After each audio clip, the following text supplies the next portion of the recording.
Hello everyone, welcome to chemically. আজকে আমাদের topic chemical bonding. WBJEE 2026 যেটা 24 মে হতে চলেছে, তার জন্য একটি most important chapter chemical bonding. তো আজকে আমরা টপিক ওয়াইজ কেমিক্যাল বন্ডিং থেকে কোশ্চেন আনসার সলভ করব। তো চলো ভিডিওটি শুরু করছি। দেখো ফার্স্ট কোশ্চেন কি বলেছে, the most ionic compound. The most ionic compound among the following is, অর্থাৎ এই কটা কম্পাউন্ডের মধ্যে সব থেকে বেশি আয়নিক কোনটা। চারটে অপশন আছে, sodium fluoride, sodium chloride, sodium bromide, sodium iodide. প্রত্যেকের মাথায় কি আছে, sodium plus F minus, sodium plus BR minus, sodium plus CL minus, sodium plus I minus. তাহলে এখানে আমরা দেখতে পাচ্ছি ক্যাটায়নটা কিন্তু ফিক্সড, অর্থাৎ ক্যাটায়ন সেম। আমাদের এবার অ্যানায়নের রেসপেক্টে দেখতে হবে। অ্যানায়ন রেসপেক্টে যদি দেখি কে কে আছে, এখানে অ্যানায়ন আছে F minus, CL minus, BR minus, I minus. সবাই গ্রুপ 17 এবং ডাউন দ্য গ্রুপ গেলে আমরা কি জানি, সাইজ ইনক্রিজ হয়। তাহলে সাইজের রেসপেক্টে যদি এই অ্যানায়ন গুলোকে আমি সাজাই, তাহলে সাইজের অর্ডার হবে F minus, CL minus, BR minus, I minus. এবার কোভ্যালেন্ট ক্যারেক্টার কার উপর ডিপেন্ড করে, কোভ্যালেন্ট ক্যারেক্টার ডিপেন্ড করে পোলারাইজিং পাওয়ার। তাহলে পোলারাইজিং পাওয়ার ফ্যাজান্স রুল অনুযায়ী polarizing power is directly proportional to size of ion, অর্থাৎ যার সাইজ যত বেশি তার পোলারাইজেশন তত বেশি। তাহলে পোলারাইজিং পাওয়ার অর্ডার কি হবে, অর্ডার হবে সব থেকে কম এফ মাইনাস, সব থেকে কম সিএল মাইনাস, তারপরে আসবে বিআর মাইনাস এবং লাস্টে আসবে আই মাইনাস। আর সেই সঙ্গে আমরা কি জানি, পোলারাইজিং পাওয়ার যার যত বেশি তার কোভ্যালেন্ট ক্যারেক্টার তত বেশি। তাহলে কোভ্যালেন্ট ক্যারেক্টার বেড়ে গেলে আয়নিক ক্যারেক্টার কি হবে, কমে যাবে। তাহলে এক্ষেত্রে সব থেকে সাইজ বড় কার, আয়োডাইড, তাহলে ওর পোলারাইজেশন সব থেকে বেশি, তাহলে ওর কোভ্যালেন্ট ক্যারেক্টার সব থেকে বেশি। সাইজ সব থেকে কম কার, এফ মাইনাস, তাহলে ওর পোলারাইজিং পাওয়ার সব থেকে কম, আয়নিক ক্যারেক্টার সব থেকে কম, সরি কোভ্যালেন্ট ক্যারেক্টার সব থেকে কম, তাহলে আয়নিক ক্যারেক্টার সব থেকে বেশি। তো option A will be the correct answer. Next, which one has the smallest bond angle, এর মধ্যে কার স্মলেস্ট বন্ড অ্যাঙ্গেল আছে। দেখো চারটে অপশন কি কি আছে, অ্যামোনিয়া, BF2, H2O আর CH4। অ্যামোনিয়া স্ট্রাকচার কেমন হয়, আমরা জানি অ্যামোনিয়া স্ট্রাকচার হয় ট্রাইগোনাল পিরামিডাল, এখানে একটা লোন পেয়ার থাকে। BF2 লিনিয়ার হয়, এখানে কোনো লোন পেয়ার থাকে না। H2O হয় ভি শেপ এবং এখানে দুটো লোন পেয়ার থাকে। CH4 হয় রেগুলার টেট্রাহেড্রাল, কোনো লোন পেয়ার নেই। এবার যদি বন্ড অ্যাঙ্গেল দেখি, এখানে আমরা দেখতে পাচ্ছি কত degree bond angle, 180 degree. Regular টেট্রাহেড্রালে কত হয়, 109.5 ডিগ্রি। এখান থেকে যখন এখানে যাচ্ছি, দেখো উপরে বন্ড পেয়ার চলে গেছে, তাহলে একটা লোন পেয়ার চলে এসছে। ওয়ান লোন পেয়ার যদি আসে, বন্ড অ্যাঙ্গেল 2.5 ডিগ্রি কমে যাবে। 2.5 যদি কমে যায়, এখানে বন্ড অ্যাঙ্গেল আসবে 107 ডিগ্রি। এখানে যদি যাই, দেখো দুটো বন্ড পেয়ার কমে গেছে এবং দুটো লোন পেয়ার চলে এসেছে, তাহলে দুটো লোন পেয়ার যদি চলে আসে 5 ডিগ্রি কমে যাবে। একটার জন্য 2.5 হলে দুটোর জন্য 5, তাহলে এখানে চলে আসবে 104.5। তাহলে লোয়েস্ট বন্ড অ্যাঙ্গেল কার আছে, এখানে লোয়েস্ট বন্ড অ্যাঙ্গেল আছে ওয়াটারের। কারণ আমরা জানি এখানে যদি লোন পেয়ার বেড়ে যায়, তাহলে এই রিপালশন বেশি হবে, এদের মধ্যে রিপালশন বেশি হবে এবং এরা এখানে ঠেলে এখানে কি হবে, অ্যাঙ্গেলটাকে ছোট করে দেবে। Next, the correct order of dipole moment. Dipole মোমেন্টের কারেক্ট অর্ডার কি হবে, চারটে কম্পাউন্ড দেওয়া আছে। তাই ডাইপোল মোমেন্ট একটি মোস্ট ইম্পর্টেন্ট টপিক এবং এখান থেকে প্রত্যেক বছরই কিন্তু কোশ্চেন আসে, তাই ডাইপোল মোমেন্ট খুব ভালো করে দেখে যেতে হবে। দেখো চারটে অপশন আছে এবং চারটে অপশনের মধ্যে আমাকে চারটে কম্পাউন্ড দেওয়া আছে, তাদের রেসপেক্টিভ অর্ডার। তাহলে চারটে কম্পাউন্ডের সবার আগে আমাদের জিওমেট্রি জানতে হবে। ফার্স্টে কি আছে, CH4। তাহলে CH4 আমরা এইমাত্র দেখলাম CH4 কেমন হয়, একটা রেগুলার টেট্রাহেড্রাল শেপড হয়। Next, NF3।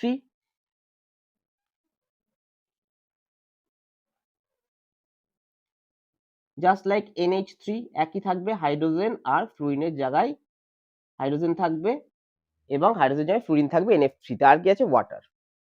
একই জিনিস, স্ট্রাকচার গুলো আমরা জেনে নিয়েছি এতক্ষণে। তাহলে এই হচ্ছে আমার শেপ। এবার যদি আমরা ডাইপোল মোমেন্ট দেখি, ডাইপোল মোমেন্ট মানে কি, পজিটিভ থেকে নেগেটিভের দিকে যাবে। কার্বন আর হাইড্রোজেনের মধ্যে কে বেশি ইলেকট্রোনেগেটিভ, কার্বন। তাহলে এইটা হবে ডেল্টা মাইনাস, এটা হবে ডেল্টা প্লাস, এটা ডেল্টা প্লাস, এগুলো সব ডেল্টা প্লাস। তাহলে এই বন্ডে ডাইপোল মোমেন্ট পজিটিভ থেকে নেগেটিভ, এই বন্ডের পজিটিভ থেকে নেগেটিভ, এই বন্ডেরও পজিটিভ থেকে নেগেটিভ, এখানেও পজিটিভ থেকে নেগেটিভ, অর্থাৎ সবার কার্বনের দিকেই যাবে। এই যে নিচের তিনটে হাইড্রোজেন আছে এদের সামেশন কোন দিকে যাবে, এদের সামেশন উপরের দিকে, আর উপরেরটা আসবে নিচের দিকে, দুটো ক্যান্সেল আউট করে গেলে dipole moment mu will be equal to 0, এটা হবে নন পোলার। এবার এইখানে যদি দেখি NH3 আর NF3, তাহলে NH3 NF3 তে যদি দেখি হাইড্রোজেন ইজ মোর ইলেকট্রোপজিটিভ, তাহলে এটা ডেল্টা প্লাস, নাইট্রোজেন কি হবে delta minus, delta plus delta plus. তাহলে এখানে হাইড্রোজেন থেকে নাইট্রোজেনের দিকে, হাইড্রোজেন থেকে নাইট্রোজেনের দিকে, হাইড্রোজেন থেকে নাইট্রোজেনের দিকে, আর নাইট্রোজেন লোন পেয়ারের মধ্যে উপরের দিকে। তাহলে এই তিনটের উপরের দিকে, নাইট্রোজেনের উপরের দিকে সামেশন কি হবে, সামেশন হবে কিন্তু উপরের দিকে। নেক্সট নাইট্রোজেন আর ফ্লুরিন আছে, ফ্লুরিন ইজ মোর ইলেকট্রোনেগেটিভ, তাহলে এগুলো ডেল্টা মাইনাস হবে, মোস্ট ইলেকট্রোনেগেটিভ। তাই নাইট্রোজেন থেকে ফ্লুরিন, নাইট্রোজেন থেকে ফ্লুরিন, নাইট্রোজেন থেকে ফ্লুরিন, কিন্তু নাইট্রোজেন আর লোন পেয়ার কি হবে উপরের দিকে হবে। তাহলে নাইট্রোজেন লোন পেয়ার উপরে, আর নাইট্রোজেন ফ্লুরিন কোথায় পাচ্ছি আমরা, নিচের দিকে পাচ্ছি। তাহলে এই দুটো দেখো অপোজিট দিকে যাচ্ছে, বাট সেম নয়, তার জন্য কিছুটা ক্যান্সেল আউট করলেও 0 হবে না। তাহলে আমরা এখান থেকে বলতে পারি NH3 কি পেলাম, সবগুলো উপরের দিকে গ্রেটার দ্যান NF3, আর এক্ষেত্রে এর কত পেলাম 0, তাহলে এর সব থেকে কম হবে CH4 এর।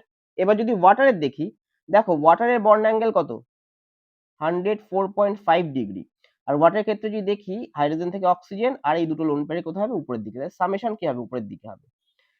তাহলে এবার আমরা তিনটে অর্ডার পেয়েছি মোরাললেস, সেটা হচ্ছে কি আমি দেখতে পাচ্ছি CH4 সব থেকে লোয়েস্ট হবে, আর তারপরে আসবে NF3, আর আসবে তারপরে NH3, কারণ NF3 থেকে NH3 বেশি। এবার প্রশ্ন হচ্ছে ওয়াটারের CH4 এর থেকে বেশি হবে অবশ্যই, কিন্তু NH3 আর NF3 রেসপেক্টে কি হবে। দেখো NH3 এর বন্ড অ্যাঙ্গেল হচ্ছে 107 ডিগ্রি, আর ওয়াটারের বন্ড অ্যাঙ্গেল হচ্ছে 104.5। একটা জিনিস মনে রাখবে, ডাইপোল মোমেন্ট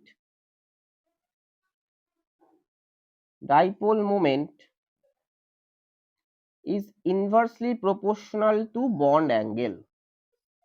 তার মানে বন্ড অ্যাঙ্গেল যদি কম হয় ডাইপোল মোমেন্ট বেশি হবে, তাহলে এক্ষেত্রে সব থেকে হাইয়েস্ট ডাইপোল মোমেন্ট আমরা পাবো, তাহলে ওয়াটারের হবে হাইয়েস্ট আর মিথেনের হবে লোয়েস্ট। তাহলে অপশন হচ্ছে কোনটা আসছে, সব থেকে লোয়েস্ট CH4, তারপর আসবে NF3, তারপর আসবে NH3, তারপর আসবে water. So option A will be the correct answer. তো এরপরে আমরা পরের যে টপিক গুলো আছে, যেমন hybridization, structure, bond order, paramagnetic, hydrogen bonding, এই সমস্ত টপিক থেকে কিছু কোশ্চেন আনসার দেখে নেব। এবার আমরা পরের টপিক গুলো দেখে নেব। দেখো 4 নম্বর কোশ্চেন কি বলেছে হাইব্রিডাইজেশন থেকে, in which of the following the central atom does not use sp3 hybrid orbitals, অর্থাৎ এর মধ্যে কোন কম্পাউন্ডের ক্ষেত্রে সেন্ট্রাল অ্যাটমটা sp3 হাইব্রিড অরবিটাল ইউজ করে না। তাহলে এক্ষেত্রে আমাদের হাইব্রিডাইজেশনের ফর্মুলা জানতে হবে। ফর্মুলা কি, half into valence electron of central atom, অর্থাৎ সেন্ট্রাল অ্যাটম যেটা আছে তার আউটার মোস্ট শেলে কতগুলো ইলেকট্রন আছে, plus number of monovalent atom,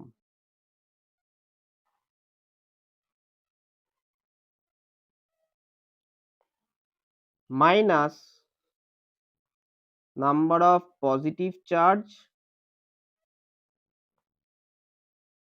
plus number of negative charge. এই ফর্মুলা অ্যাপ্লাই করলেই আমরা হাইব্রিডাইজেশন বার করতে পারবো।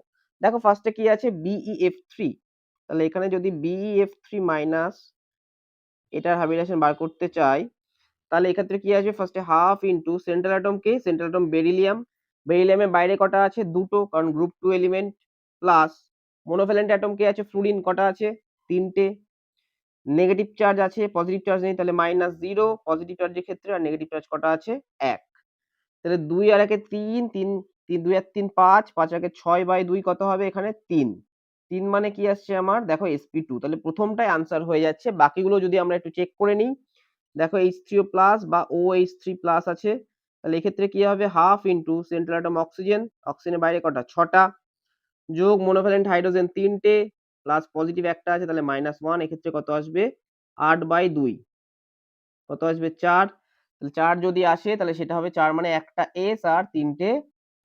এইভাবে বাকিগুলো করলেও আমরা দেখতে পাবো কি আসবে, বাকিগুলো sp3 আসছে, কারণ এখানে নাইট্রোজেন যদি দেখি হাফ ইন্টু নাইট্রোজেন কটা 5টা, মোনোভ্যালেন্ট কে আছে হাইড্রোজেন কটা দুটো, -1 মানে কি এখানে +1, তাহলে 5 আর 2 7 আর 1 8, 8/2 4, 4 হলে কি হবে এখান থেকেও sp3 আসবে।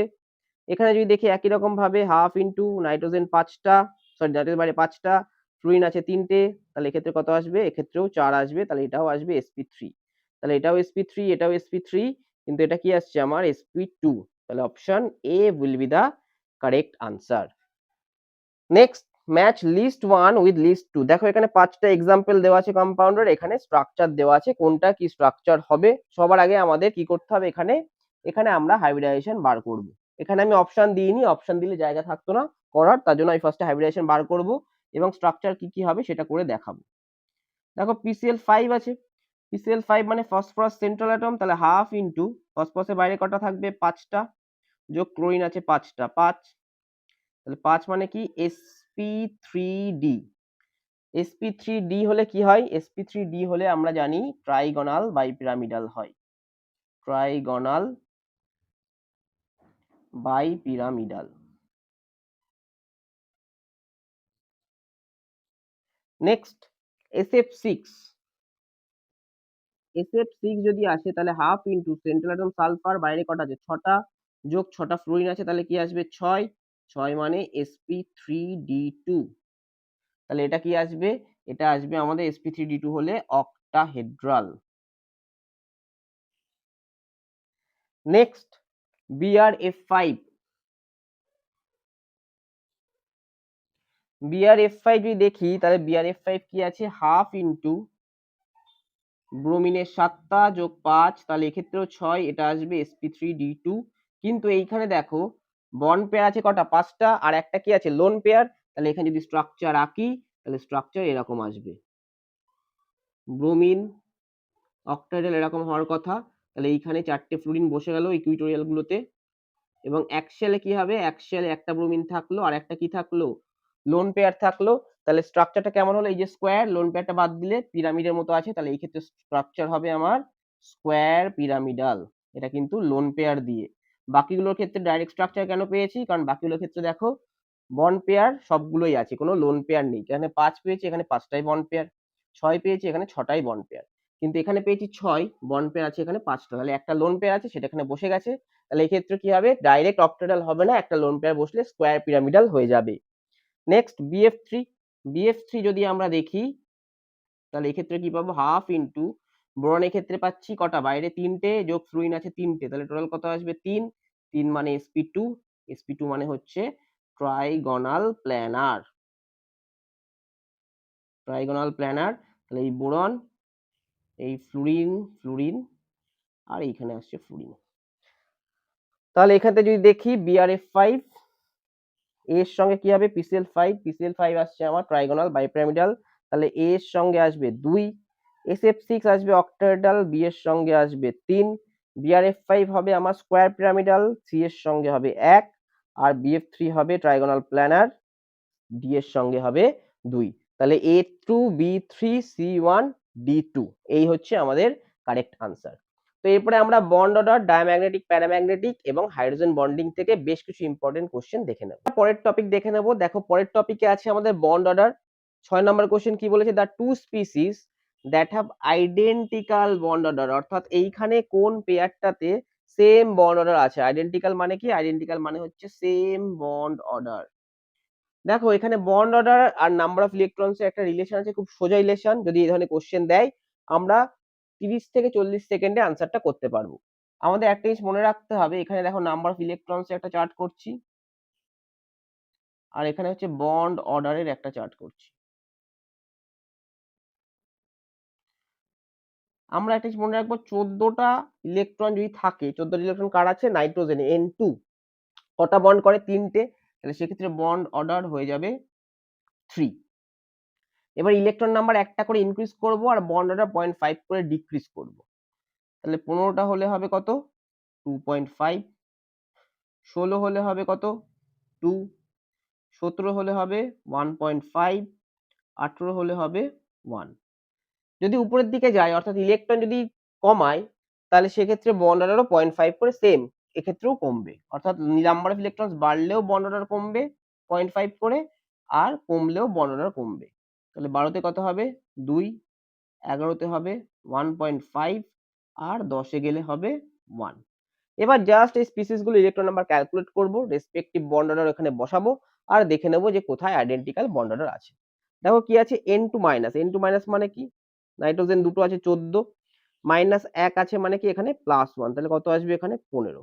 তাহলে 15 যদি থাকে বন্ড অর্ডার হবে আমার N2 এর 2.5। O2 2 মানে অক্সিজেন কটা আছে দুটো, দুটো মানে 8 যোগ 8, 2 মানে 2, তাহলে কত আসছে এখানে 18। 18 থাকলে বন্ড অর্ডার দেখা আছে কত 1, তাহলে এই দুটো তো সেম হচ্ছে না।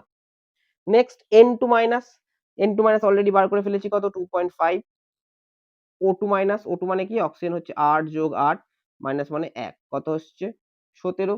17 তে দেখো কত আসছে 1.5, তাহলে একটা 2.5 আর একটা 1.5, এটাও কিন্তু আমাদের হচ্ছে না। নেক্সট N2 আর O2 প্লাস। N2 কত বার করেছি 2.5, সেটাই চলছে আমাদের। O2 প্লাস মানে কি 8 যোগ 8 প্লাস 1 আছে মানে কত -1, তাহলে কত আসবে 15।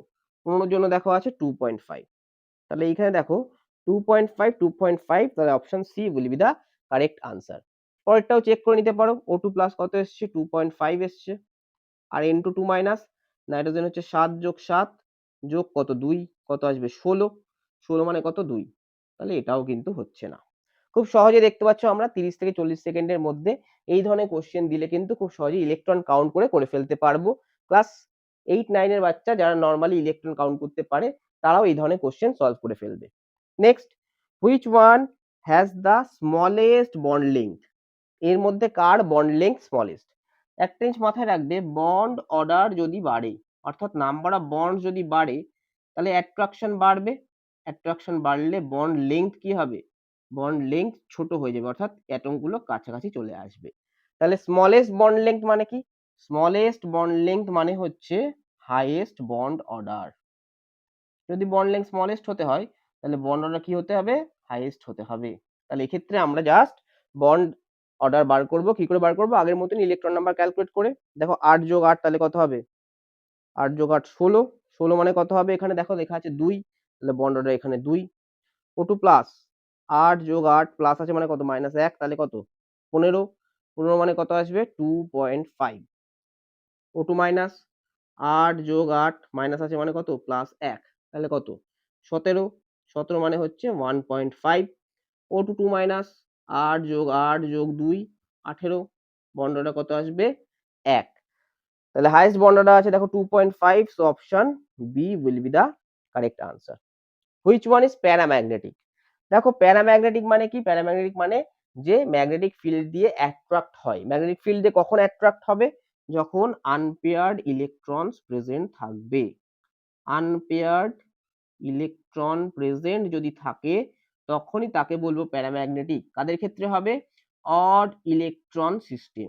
যদি অড ইলেকট্রন থাকে তাহলে সেক্ষেত্রে হবে প্যারাম্যাগনেটিক, আর যদি ইভেন ইলেকট্রন থাকে তাহলে সেক্ষেত্রে হবে ডায়াম্যাগনেটিক। সমস্ত ইলেকট্রন এক্ষেত্রে পেয়ার আছে, এক্সেপ্ট ইভেনের ক্ষেত্রে কি থাকবে, দুটো সংখ্যা থাকবে না, 10 আর 16। এই 10 আর 16 যদি থাকে তাহলে সে কোন ঘরে বসবে, সে প্যারাম্যাগনেটিকের ঘরে বসবে। অর্থাৎ সমস্ত কি শিখলাম, সমস্ত আনপেয়ার্ড ইলেকট্রন যারা থাকবে তারা সমস্ত কি হবে প্যারাম্যাগনেটিক। তাহলে সমস্ত অড ইলেকট্রন স্পিসিস আনপেয়ার্ড থাকতে গেলে কি করতে হবে, সেক্ষেত্রে অড হতে হবে তবে আনপেয়ার্ড হবে, তারা সবাই প্যারাম্যাগনেটিক হবে। আর যদি ইভেন থাকে তাহলে সবাই ডায়াম্যাগনেটিক হবে এক্সেপ্ট 10 and 16। 10 and 16 থাকলে কি হবে, সেটা প্যারাম্যাগনেটিক হবে। সিম্পল আবার ইলেকট্রন কাউন্ট করব, কার্বন কত 6, অক্সিজেন কত 8, কত হচ্ছে 14। 14 দেখো ইভেন, 10 আর 16 9, তাহলে এটা হচ্ছে ডায়াম্যাগনেটিক। NO, নাইট্রোজেন 7, অক্সিজেন 8, কত হচ্ছে 15। 15 কি হচ্ছে ইভেন না অড, অড, তাহলে এক্ষেত্রে কি হবে প্যারাম্যাগনেটিক। O2 2 8 যোগ 8 যোগ 2 কত আসছে 18, ইভেন 10 নয় 16 নয়, তাহলে এটা কি হবে ডায়াম্যাগনেটিক। Cn মাইনাস কার্বন 6 যোগ নাইট্রোজেন 7 যোগ 1 কত আসছে 14, কি হবে ডায়াম্যাগনেটিক। তাহলে option B will be the correct answer, NO, that is paramagnetic. Last question, which one is least volatile? দেখো এটা হাইড্রোজেন বন্ডিং থেকে, প্রত্যেকে দেখো group 16 element, oxygen, sulphur, selenium, tellurium. যত ডাউন দা গ্রুপ যাচ্ছি তত ইলেকট্রোনেগেটিভ ক্যারেক্টার কমছে, কারণ মেটালিক ক্যারেক্টার বাড়ছে। যদি ইলেকট্রোনেগেটিভ ক্যারেক্টার কমে তাহলে হাইড্রোজেন বন্ডিং কি হবে, কম হবে, কারণ আমরা জানি হাইড্রোজেন বন্ডিং কার ক্ষেত্রে হয়, fluorine, oxygen, nitrogen most electronegative element গুলোর ক্ষেত্রে হয়। তাহলে হাইড্রোজেন বন্ডিং যদি কমে যায় তাহলে সেক্ষেত্রে কি হবে, বয়লিং পয়েন্টও কমে যাবে। তাহলে ম্যাক্সিমাম ইলেকট্রোনেগেটিভ কে, অক্সিজেন, হাইড্রোজেন বন্ডিং এখানেই ম্যাক্সিমাম, এবং এক্ষেত্রে ওয়াটারের মলিকুলগুলো কি হবে, একে অপরের সঙ্গে অ্যাসোসিয়েট হয়ে থাকবে, তাহলে সেক্ষেত্রে বয়লিং পয়েন্ট হায়ার হবে। বয়লিং পয়েন্ট যদি হায়ার হয় ভোলাটিলিটি কি হবে, কম হবে। তাহলে option A will be the correct answer. তো এইভাবে দেখো আমরা hydrogen bonding, bond order, bond order থেকে দেখো 3 ধরনের কোশ্চেন করলাম, hybridization, structure, bond angle, dipole moment, Fajans rule সবকিছু কিন্তু আমরা করলাম। তো যদি তোমাদের কেমিক্যাল বন্ডিং এর সমস্যা থাকে আশা করছি এই কোশ্চেন গুলোর মাধ্যমে তোমরা সব কটা টপিক রিভাইজ করতে পেরেছো। এইভাবে যদি চ্যাপ্টার ওয়াইজ তোমরা রিভিশন করতে চাও তাহলে অবশ্যই চ্যানেলটি সাবস্ক্রাইব করে নোটিফিকেশন বেলটি প্রেস করে দাও। আগামী দিনে দেখা হচ্ছে অন্য একটি চ্যাপ্টার নিয়ে। নমস্কার।